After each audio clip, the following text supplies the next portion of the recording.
What if I told you there was a Carnage story where Peter Parker was asked to join the anti-hero craze of the 90s, and he refused?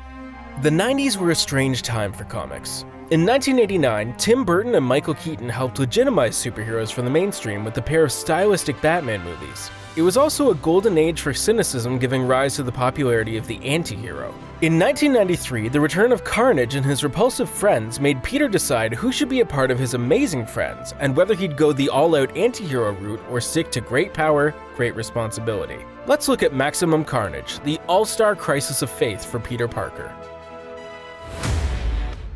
If there's anything that we know about Peter Parker, the Spider-Man, is that he can do whatever a spider can.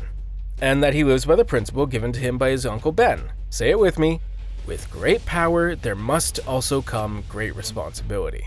That one principle has been constantly put to the test for Peter Parker, leaving a series of tragic events that were the result of impossible decisions. He has been unable to save some friends, and some friends have decided to join the Spider-Man Haters Club and become his biggest villains. This is true of his childhood friend whose dad became the Green Goblin before dying in a fight with Spider-Man and having his best friend take up the same hobby. It's also true of his second costume.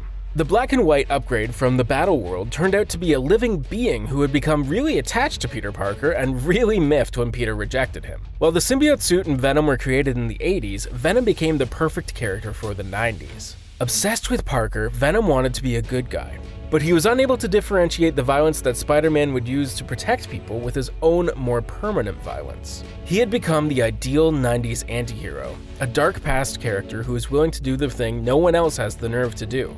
There wasn't a balance of morality, it was vengeance. In 1993, Venom's unruly offspring returned, forcing Venom and Spider-Man to team up and forcing Peter to choose what great responsibility meant in the age of the anti-hero. The story begins at a bittersweet moment for Peter Parker.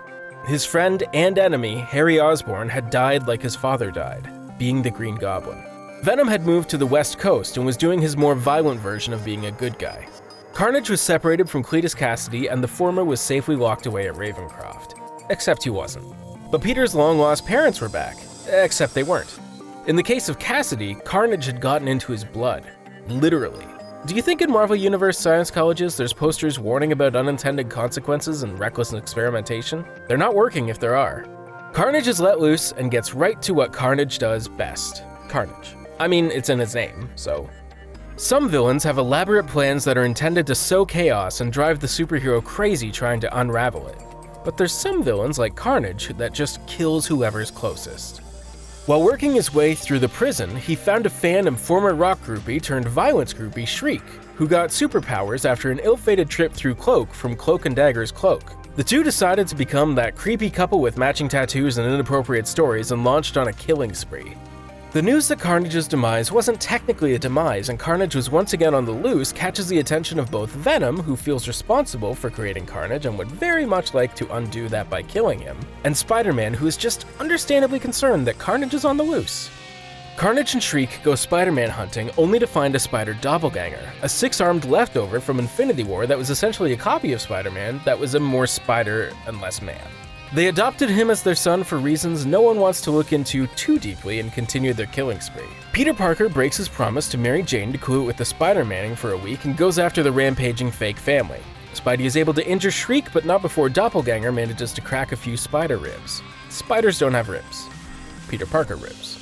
Doppelganger pieces out with the injured Shriek, while the injured Peter Parker is saved from some opportunist street punks by Cloak and Dagger, who team up with Peter for a round 2 with Shriek and Doppelganger while Carnage is busy ruining J. Jonah Jameson's day for a little extra press.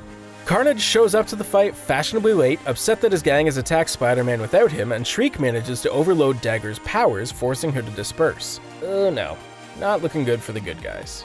Before Shriek can repeat with Spider-Man, Carnage demonstrates why he's a terrible boyfriend and interferes, fighting Shriek, asserting that Spider-Man is his to kill. Turns out though, mistreating Shriek is not on the Doppelganger's okay list. The three take their dispute on the road when they're spotted by their fourth, Demogoblin, who's been tracking the Doppelganger. With the promise of killing sinners, who by Demogoblin standards and Carnage standards is everyone, Demogoblin joins the team, but is notably less into the Playhouse setup the OG3 are into. The Demogoblin, of course, was the demonic upgrade Hobgoblin asked an otherworldly being of unspeakable horror for that quit the duo and took his demonic goblin act solo. Meanwhile, Eddie Brock and Venom make their way to New York to re-defeat the offspring they and Spider-Man beat with the power of heavy metal. Venom didn't fare any better than Spider-Man and friends and found himself at Peter's apartment hoping to get the band back together and kill Carnage for good. Uneasy forming an alliance with a being who had the destruction of Peter Parker as the only item on his priority list, Peter enlisted the help of someone used to walking the line between good and bad, Black Cat. With occasional help from Cloak, who is having a hard time without Dagger around to keep him from swirling into his own darkness, the teams are set. Except, Peter being Peter is not on board with the whole killing Carnage thing and wants to find another way. His team stresses that as Peter demurs, Carnage continues to kill indiscriminately. Spider-Man's reluctance to join the anti-hero's side of killing results in the heroes missing the mark, losing fights and allowing the Carnage Carnival, who had picked up Carrion almost without noticing really, to escape. The team starts to chip away at Peter's resolve to live by his uncle's principles, and when Firestar is enlisted to take advantage of the Clintarians' weakness against fire, Peter even temporarily signs off on Firestar killing Carnage before changing his mind. For her part, Firestar was only on board because she admired Peter's principles and figured if he decided to break them, there must be a reason. The anti-hero squad that now includes Morbius, because why not, kick Peter off the team as not having what it takes to take down Carnage. Meanwhile, not only is the body count climbing, but New Yorkers in general seem to be getting more and more aggro. So this is Peter's moment of crisis. Is his old code outdated? In the face of villains like he's facing, does he change his core principles? It was time for Peter Parker to get a pep talk from someone who has had a lot of experience trying to uphold ideals in different times, Captain America. The Avengers were out of town, but Cap came back to lend a hand. Also on deck was another hero with a strict code of conduct, Iron Fist. Together they figure out that Shriek is also psychically transmitting Carnage's rage to anyone who cares to pick it up, which turns out to be most of New York, forcing the heroes to fight angry mobs as well as the Killer Quartet. Rather than punching mind-warped civilians, Iron Fist uses meditation and calm.